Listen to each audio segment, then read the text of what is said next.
Ce projet est né de l'évolution des lois. Deux lois régissent le monde du médico-social et des personnes handicapées. La loi de 2002, du 2 janvier 2002, qui promeut la personne comme au centre du projet, mais uniquement dans les établissements médico-sociaux et uniquement au niveau de son projet. Puis il y a une deuxième loi qui est arrivée en 2005, qui est pour l'égalité des droits et des chances à la participation des personnes handicapées, la participation et la citoyenneté des personnes handicapées. À partir de là, ce que nous avons essayé de faire, c'est de voir comment on pouvait passer du simple domaine de l'individu, de cette dimension, à la dimension sociétale d'un acteur, d'un citoyen dans la vie de tous les jours. Leur slogan est « Rien pour nous sans nous ».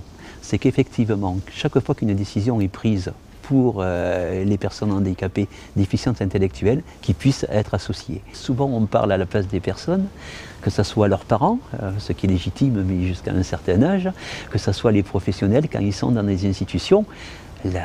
L'évolution de la société fait que ces personnes ont tout à fait la possibilité de s'exprimer. Faut-il leur donner les moyens de pouvoir traduire leurs pensées? Et c'est justement là que l'association Nous aussi prend toute sa valeur.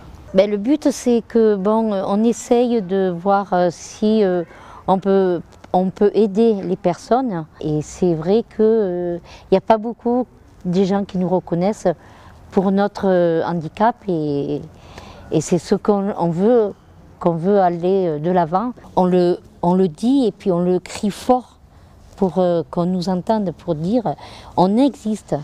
Quand on fait des réunions comme on fait en ce moment, on parle de la vieillesse, des retraités, des gens qui n'ont pas beaucoup de moyens, qui s'essayent, de la santé.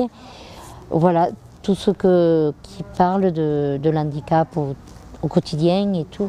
Une problématique qui est importante, qui concerne chacun d'entre nous, c'est la problématique du vieillissement.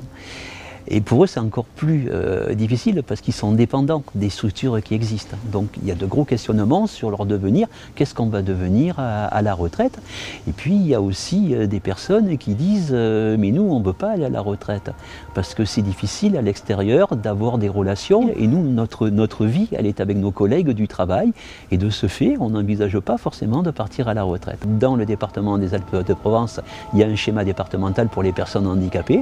Et pour la première fois, il y a une personne handicapée de Nous aussi, qui a été Luc Siguier, qui est venu participer à ce groupe de travail, donc en présence du Conseil général. La thématique était, vous vous en doutez, le vieillissement, et donc il s'est exprimé au nom des autres personnes handicapées en disant « nous, on a la parole, et voilà ce que nous, on souhaite ». Moi, j'ai envie de m'investir parce que j'aime le monde de l'handicap pour aider les personnes à avancer parce que je suis comme ça, j'aime bien aider.